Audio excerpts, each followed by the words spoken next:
Hello, আসসালামু আলাইকুম। আমি আজকে এই যে ষষ্ঠ শ্রেণীর বইয়ের এই যে উদ্ভিদ কোষ এবং প্রাণী কোষ সেটা আমি আঁকার চেষ্টা করেছি।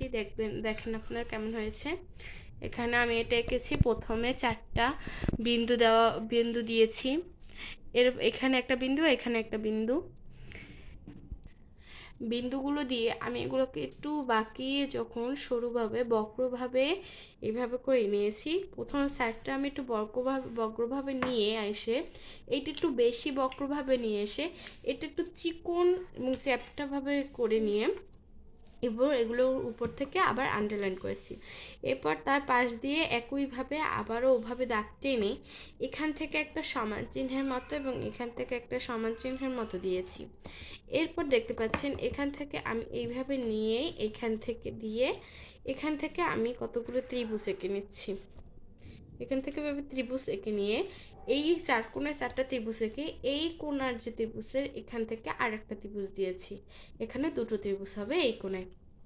এরপরে আমি এইখানে এই কোণায় একটা এরকম কোণার দিক থেকে সমান দিয়ে 2 সাইডে 2টা দিয়ে আর দিনে এখানে আমি 3টা সমান চিহ্ন দিয়ে এখানে যে চতুর্ভুজগুলো ছিল এই ত্রিভুজগুলো ছিল সেটার উপর থেকে আন্ডারলাইন করেছি। কেমন করেছি? এভাবে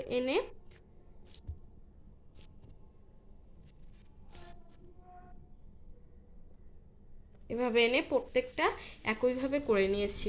এরপর আমি এটার উপর থেকে নিউক্লিয়াস একটা শেপ আকার হয়ে যাওয়ার পর আমি এখানে নিউক্লিয়াস এঁকেছি। কিভাবে নিউক্লিয়াস এঁকেছি? প্রথমে একটা আমি গোল চিহ্ন বা ডিম্বাকৃতির একটা চিহ্ন করে সেখান থেকে আমি একটা গাঢ় করে ফোঁটা করেছি। ফোঁটা দেওয়ার পর আমি এগুলো একটু পেঁচিয়ে এনে, মানে এটা সবাই করতে পারবে, পেঁচিয়ে এনে কতগুলো ফোঁটার মতো করে এরপর এখান থেকে কতগুলো পাপড়ির মতো দিয়ে দিয়েছি। এটাকে বলা হয়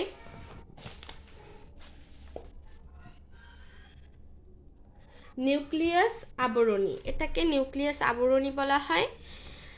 এখন আমি এটার এই নিউক্লিয়াস আবরণীর উপর থেকে এখানটা থেকে আমি একটা এন্ডোপ্লাজমিক রেটিকুলাম অমসৃণটা এঁকে নিয়েছি। এটা হচ্ছে অমসৃণ এন্ডোপ্লাজমিক রেটিকুলাম। এখানে আমি চিহ্নিতকরণ করে দিয়েছি।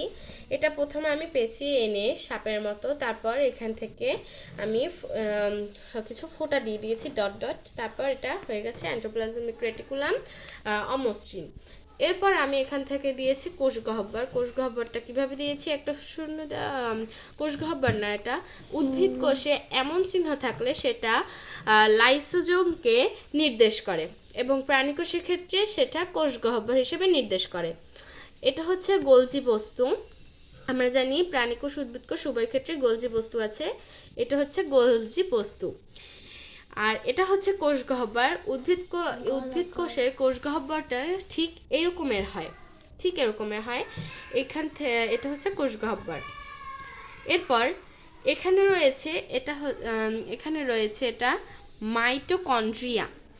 এই যে একটা বাণীর মতো আর কি, এটাকে বলা হয় মাইটোকন্ড্রিয়া। এটা আমি করেছি কিভাবে? একটা ডিম্বাকৃতি এঁকে এটার উপর থেকে সাপের মতো পেঁচিয়ে নিয়েছি। এরপর এখানে দেখেন আমি দুটো লতার মতো দিয়ে দিয়েছি। এবার একটা হচ্ছে কোষগহ্বর এবং এইটা হচ্ছে আমাদের প্লাসিড। আমরা অনেকে প্লাসিড না হলে কিন্তু উদ্ভিদ কোষ সসম্পূর্ণ হয় না। এটা হচ্ছে প্লাসিড। এরপর এটা হচ্ছে এন্ডোপ্লাজমিক রেটিকুলাম মসৃণটা। এটা হচ্ছে এন্ডোপ্লাজম, আমরা আগে এঁকেছিলাম এন্ডোপ্লাজমিক রেটিকুলাম অমসৃণ। এটা হচ্ছে এন্ডোপ্লাজমিক রেটিকুলাম মসৃণ। তো আমার হচ্ছে এই আজকের এই ছোট ভিডিওটায় এইটা আমি এঁকেছি। আপনাদের যদি কোনো কিছু বুঝতে সমস্যা হয় কমেন্ট করে জানাবেন। এই যে, আল্লাহ হাফেজ।